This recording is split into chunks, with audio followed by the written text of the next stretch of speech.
వేదికను అలంకరించిన పెద్దలందరికీ, విచ్చేసిన ఎన్డీఏ కుటుంబ సభ్యులందరికీ కూడా పేరు పేరున నమస్కారం. పెద్దలు అనేక అంశాలని చర్చించడం జరిగింది. తిలక్ గారు చాలా కూలంకషంగా ఈ ప్రక్రియను మొత్తం కూడా అందరికీ చెప్పడం జరిగింది. అయితే ఎన్డీఏ కూటమి బల నిరూపణకి ఇది సమయం. మన బలం ఏంటి అన్నది చూపించుకోవడానికి ఇది ఒక సమయం. కాబట్టి ప్రతి ఒక్కరూ దీంట్లో నిమగ్నమయ్యి, ఇప్పుడు పశ్చిమ నియోజకవర్గం నుంచి 33 బూతులు, 66 మంది ఇన్ఛార్జీల్ని నియమించడం జరిగింది.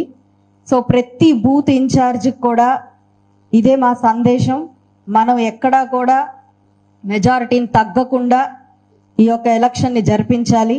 గుంటూరు పశ్చిమ నియోజకవర్గంలో దాదాపుగా 28,000 పైచిలకు రిజిస్ట్రేషన్ నమోదు కార్యక్రమం జరిగింది. ఇందులో అత్యధిక మెజారిటీ గుంటూరు పశ్చిమ నుంచి మనం తీసుకురావాల్సిన బాధ్యత మనకు ఉంది. అందరం కలిసికట్టుగా పనిచేస్తే రిజల్ట్ ఎలా ఉంటుంది అన్నది మొన్న జరిగిన అసెంబ్లీ ఎలక్షన్స్ లో మనందరం నిరూపించి చూపించాం. మళ్ళీ ఎమ్మెల్సీ ఎలక్షన్స్ వచ్చాయి. ఈ గడిచిన 6 నెలల్లో ఇది మంచి ప్రభుత్వం అనిపించుకుని కూటమి ప్రభుత్వం ముందుకు వెళ్తున్న శుభ తరుణంలో ఎట్టి పరిస్థితుల్లో కూడా మనకి ఎమ్మెల్సీ ఎలక్షన్స్ లో మన బలం ఎలాంటిది అని చూపించుకొని తీరాల్సిందే. ఏమైనా గ్యాప్స్ ఉన్నా లేదా ఇంకేదైనా మనకి అనుమానాలు ఉన్నా వాటన్నిటినీ క్లియర్ చేసుకుంటూ ముందుకు వెళ్లాల్సిన సమయం ఇది. అభ్యర్థి ఆలపాటి రాజేంద్ర ప్రసాద్ గారి గురించి ప్రత్యేకించి చెప్పుకోవాల్సిన అదేమీ లేదు. సో ఆయన్ని కూటమి ప్రభుత్వం నిర్ణయించింది. గెలిపించుకునే బాధ్యత మనందరి మీద ఉంది. కాబట్టి ఒక 3 నెలల సమయం నుంచి తిలక్ గారు అండ్ టీం అందరూ కూడా చాలా అశేషంగా కృషి చేసి అత్యధిక రిజిస్ట్రేషన్ నమోదు మన పశ్చిమ నియోజకవర్గం నుంచి చేయడం జరిగింది.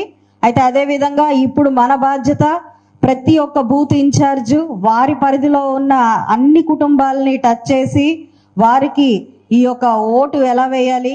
కొంతమంది కొత్తగా జాయిన్ అయిన వాళ్ళు ఉన్నారు, వాళ్ళకి కొంత కన్ఫ్యూజన్ ఉంటుంది. అవి కూడా మనం క్లియర్ చేయాల్సిన బాధ్యత మనకు ఉంది.